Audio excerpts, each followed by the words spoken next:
আজকের এই বুজুর্গারে দিনী অনুষ্ঠানের আমাদের আলোচ্য বিষয় জানাজার দোয়া, অর্থাৎ জানাজা আদায়ের পর আমরা যে দোয়া করে থাকি। আমার পিতা মাতা ভাই বোন আত্মীয় স্বজন প্রতিবেশী প্রিয়জন যখন ইন্তেকাল করে, ইন্তেকালের পর আমরা জানাজাতে অংশগ্রহণ করি এবং দোয়া করি।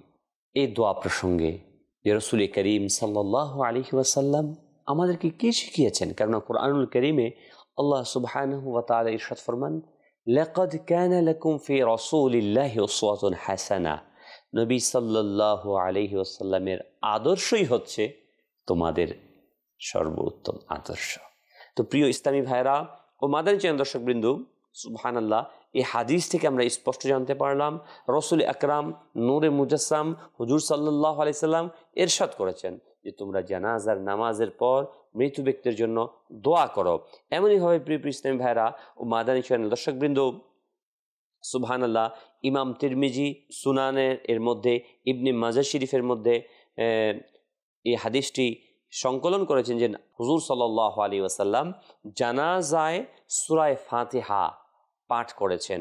এর ব্যাখ্যা প্রসঙ্গে আশআতুল লুমাআত গ্রন্থে উল্লেখ রয়েছে যে হুজুরে করিম সাল্লাল্লাহু আলাইহি ওয়াসাল্লাম নামাজের পরে বা আগে বরকতের জন্য সূরা ফাতিহা পাঠ করেছেন।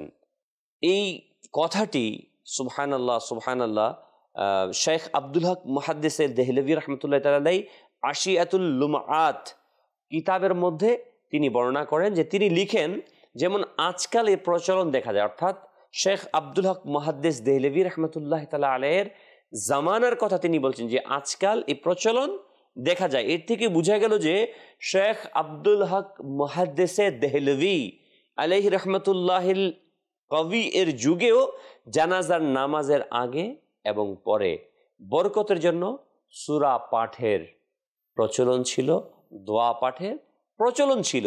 তিনি একে নিষেধ করেননি, বরং এটাকে হাদিসের অনুসরণী বলেছেন। প্রিয় ইসলামী ভাইরা ও মাদানী দর্শকবৃন্দ, আমরা হাদিসে কারিমা দেখলাম এবং হাদিসের যিনি ব্যাখ্যাকারী শেখ আব্দুল হক মুহাদ্দিস দেহলভী রাহমাতুল্লাহ তাআলা আলাইহি, তিনি এই বিষয়ে উৎসাহিত করেছেন।